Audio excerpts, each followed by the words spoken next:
નમસ્કાર વિદ્યાર્થી મિત્રો, હવે ગયા લેક્ચરની અંદર છેલ્લે આપણે વનસ્પતિ સંવર્ધન એટલે શું એની ચર્ચા કરી ગયા હતા અને એની અંદર આપણે એવું કીધું હતું કે ભાઈ જનીનિક રીતે ભિન્નતા ધરાવતી 5 સંવર્ધિત જાતિ માટે કેટલાક તબક્કાઓ હોય છે. હવે આપણે 5 તબક્કાઓના નામ લીધા હતા. તો આજથી આપણે એની શરૂઆત કરીએ. એમાંનું પહેલું ભિન્નતાનું એકત્રીકરણ. જનીનિક ભિન્નતા સંવર્ધન કાર્યક્રમનો આધાર છે.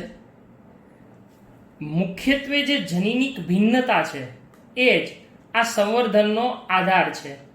હવે તમે ભિન્નતા વિશે બહુ સારી રીતે ડિટેલમાં ભણી ગયેલા છો કે જનીનિક ભિન્નતા એ જ મુખ્યત્વે આ જે સંવર્ધન છે એના કાર્યક્રમનો આધાર છે.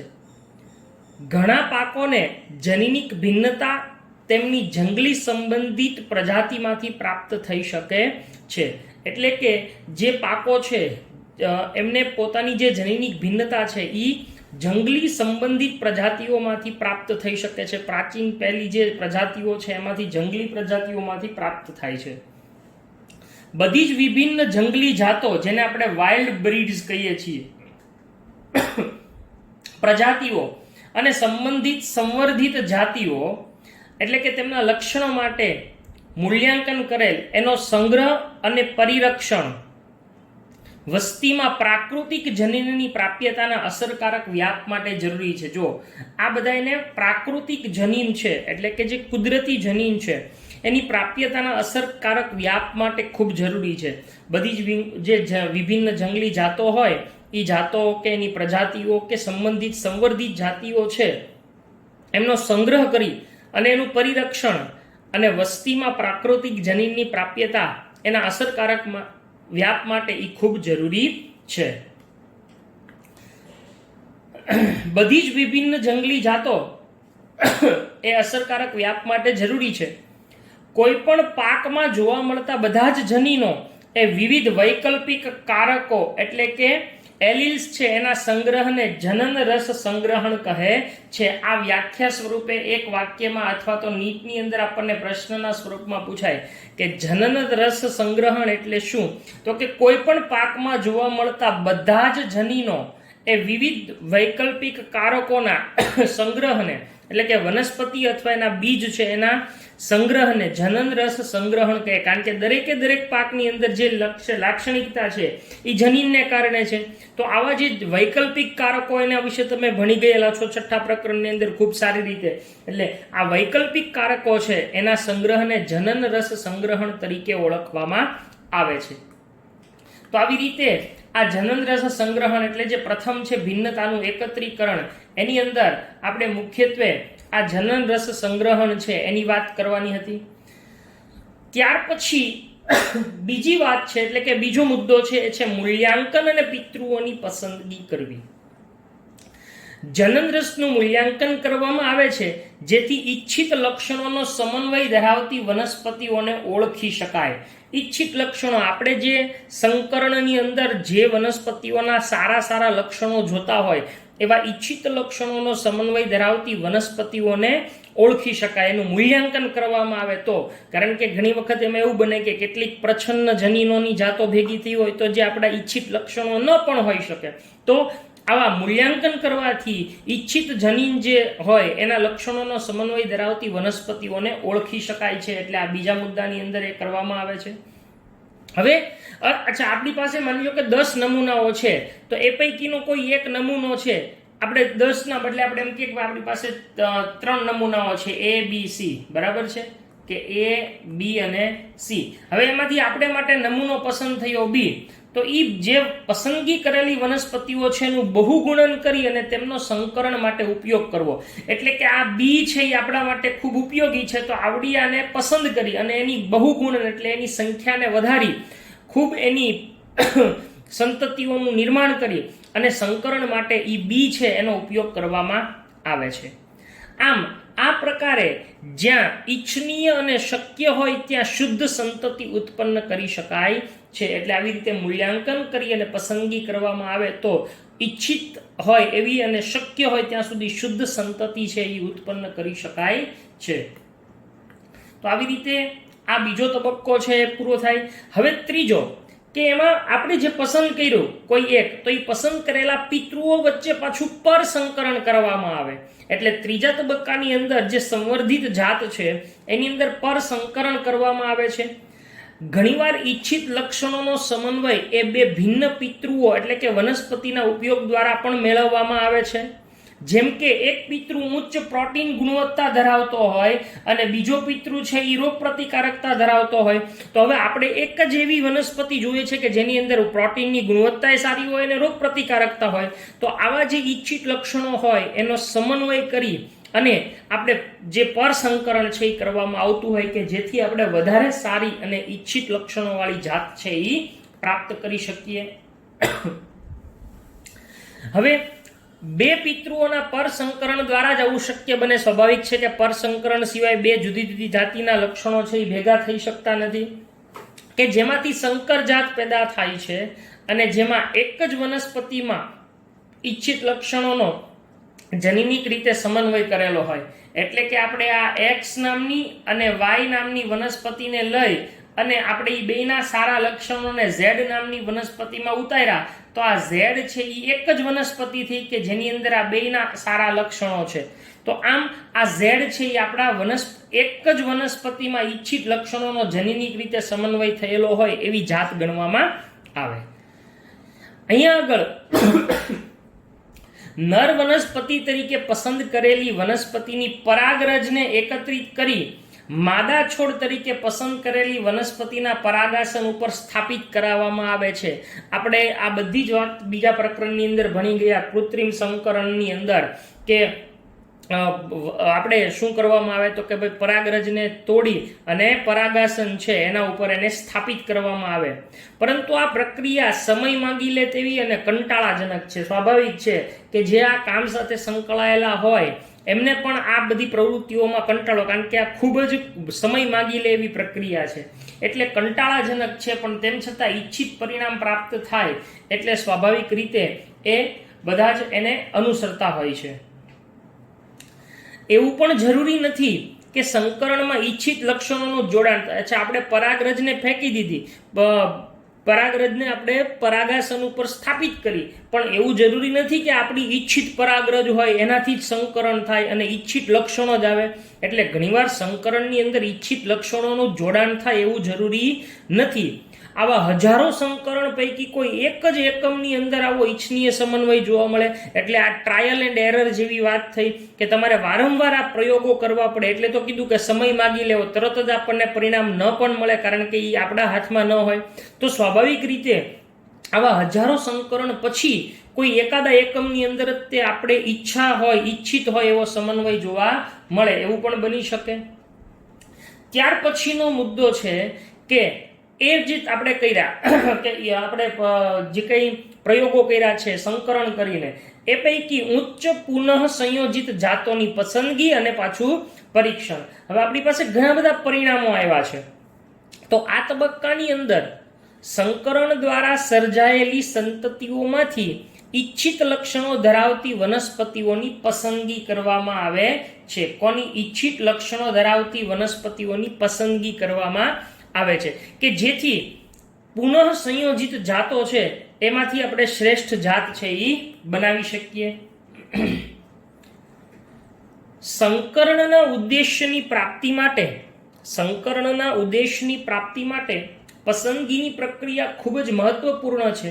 આથી તેમાં સંતતિનું વૈજ્ઞાનિક ઢબે પણ મૂલ્યાંકન થવું જોઈએ. જુઓ, સ્વાભાવિક છે કે આખો તબક્કો વૈજ્ઞાનિકતા ઉપર આધારિત છે એટલે સંતતિઓ છે એનું પણ વૈજ્ઞાનિક ઢબે મૂલ્યાંકન થવું જોઈએ. આમ આ તબક્કાને અંતે એક એવી સંતતિઓ પ્રાપ્ત થાય કે જે બંને પિતૃઓ કરતાં પણ શ્રેષ્ઠ હોય. જો ખૂબ અગત્યની વાત છે કે આ તબક્કાને અંતે એવી સંતતિ પ્રાપ્ત કરવાની છે કે જે બંને પિતૃઓ કરતાં પણ શ્રેષ્ઠ હોય. તો આવી શ્રેષ્ઠ જાત છે એ સંકરણની અંદર જ્યારે આપણને પ્રાપ્ત થાય ત્યારે આપણું ઈચ્છિત પરિણામ પ્રાપ્ત થયું એમ ગણાય. મોટા ભાગે એક કરતાં વધારે પણ શ્રેષ્ઠ સંતતિઓ પ્રાપ્ત થાય છે. કીધું અગાઉ એ પ્રમાણે કે આ બધી અનિશ્ચિતતાઓ છે, એટલે ઘણીવાર એક કરતાં વધારે શ્રેષ્ઠ સંતતિઓ પ્રાપ્ત થાય અને ઘણીવાર કેટલા બધા પ્રયોગોને અંતે એકાદી પણ માંડ પ્રાપ્ત થાય. આમ કેટલીક પેઢીઓ સુધી તેમાં સ્વપરાગનયન કરાવવામાં આવે છે જ્યાં સુધી સમરૂપકતા એટલે કે સમયુગ્મતા પ્રાપ્ત ન થાય. બરાબર. હવે જો અહીં શ્રેષ્ઠ સંતતિઓ મળી તો એની અંદર સ્વપરાગનયન કરી અને સમયુગ્મતા પ્રાપ્ત ન થાય ત્યાં સુધી સ્વપરાગનયન કરાવવામાં આવે છે. અને સમયુગ્મતા પ્રાપ્ત થઈ ગયા પછી તેની સંતતિઓમાં લક્ષણોનું વિશ્લેષણ થતું નથી. એટલે અહીંયા સમયુગ્મતા પ્રાપ્ત કરાવવાનું મુખ્ય હેતુ શું છે? લક્ષણોનું વિશ્લેષણ, વિયોજન કે વિસંયોજન ન થાય એટલા માટે સમયુગ્મતા છે એ પ્રાપ્ત કરાવવામાં આવે છે, સમરૂપકતા પ્રાપ્ત કરાવવામાં આવે છે. તો આવી રીતે શ્રેષ્ઠ પસંદગી કરવામાં આવે છે. અને હવે છેલ્લો મુદ્દો પાંચમો કે નવી જાતિઓનું પરીક્ષણ, મુક્તિ અને વ્યાપારીકરણ. અચ્છા, આપણે 4 તબક્કાને અંતે આપણા ઈચ્છિત લક્ષણો ધરાવતી જાતિઓ પ્રાપ્ત કરી લીધી, તો હવે એનું પરીક્ષણ કરવાનું. પછી પરીક્ષણ કરીને જો એ પરફેક્ટ હોય, આપણા ઈચ્છા પ્રમાણેની હોય અને એમ લાગે કે આ વારંવાર આનું આ જ પરિણામ આપશે, તો પછી એની બજારમાં મુક્તિ એટલે કે એને વેચાણ માટે મૂકવું પડે અને એનું વ્યાપારીકરણ કરવામાં આવે. કે નવી પસંદ કરેલી જાતિઓના વંશક્રમોનું, તેમના ઉત્પાદન અને અન્ય ગુણવત્તાસભર પાકની પેદાશો, રોગ પ્રતિકારકતા વગેરે માટે મૂલ્યાંકન કરવામાં આવે છે. એટલે નવી પસંદ કરેલી જે જાતિઓ હોય એના વંશક્રમોનું, તેમના ઉત્પાદન અને અન્ય ગુણવત્તાસભર પાકની પેદાશો, રોગ પ્રતિકારકતા, એ બધી બાબતો માટે મૂલ્યાંકન કરવામાં આવે. આ મૂલ્યાંકન માટે શું કરવું? તો કે આ મૂલ્યાંકન માટે તેમને સંશોધન ક્ષેત્રો એટલે કે ખેતરોમાં ઉગાડવામાં આવે અને તે દરમિયાન આદર્શ ખાતર એટલે કે યોગ્ય ખાતર, સિંચાઈ એટલે કે પિયત અને અન્ય પાક જાળવણી હેઠળ તેમના વિકાસની નોંધણી કરવામાં આવે. કે ચાલો આપણે ઈચ્છિત લક્ષણો પ્રાપ્ત કરી, ઈચ્છિત લક્ષણો ધરાવતી હોય એવી વનસ્પતિને પ્રાપ્ત કરી લીધી. હવે એને ખરેખર એ તો તમે પ્રયોગશાળામાં કે તમે 1-2 ની ઉપર કર્યું. હવે વાસ્તવિક રીતે એ કેટલું પ્રયોજન થઈ શકે એમ છે, વાસ્તવિક રીતે એ કેટલું અમલમાં આવી શકે એમ છે, એના માટે એને જમીન ખેતરમાં ઉગાડવી પડે છે.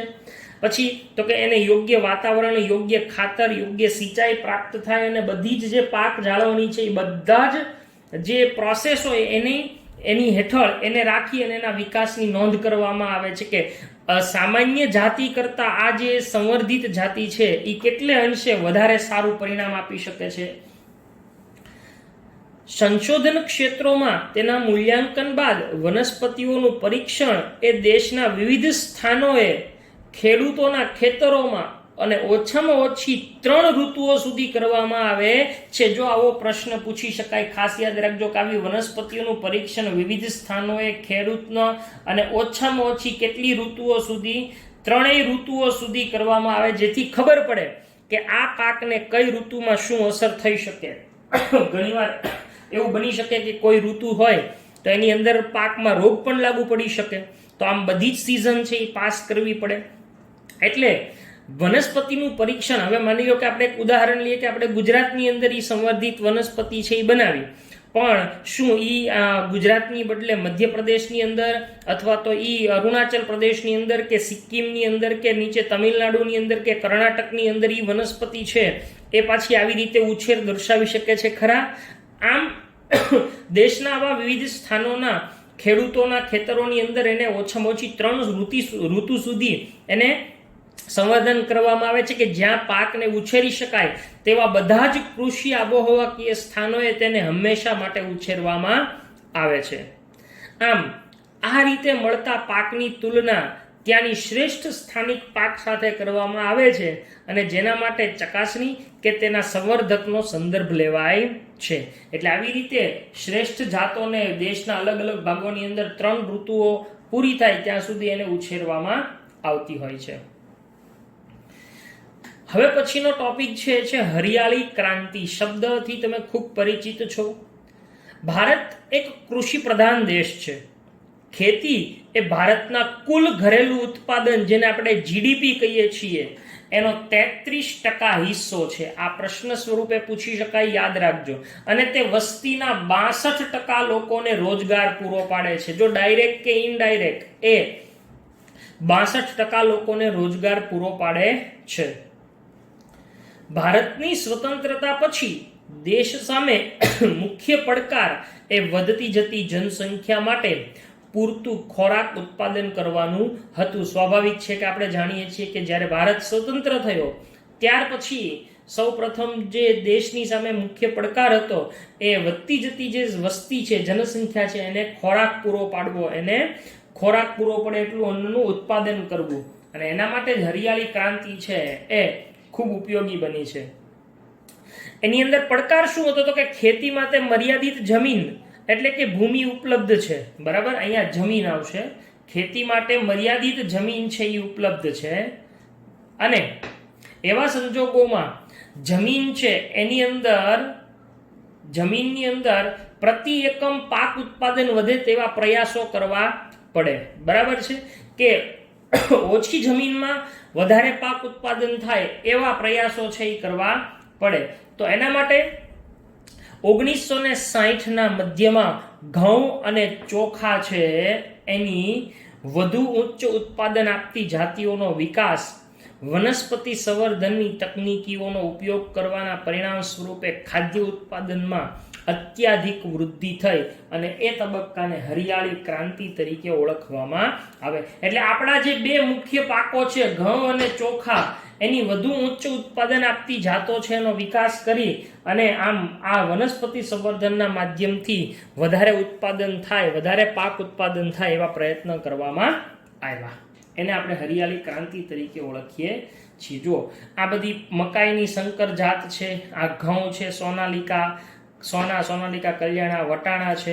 એટલે આવી બધી જાતો છે એ વિકસાવવામાં આવેલી છે.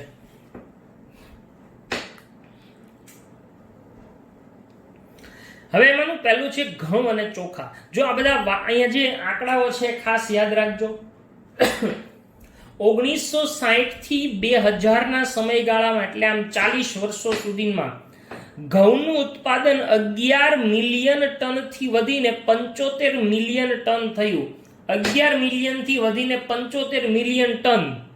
ટન એટલે 1000 કિલોગ્રામ, મિલિયન એટલે 10 લાખ.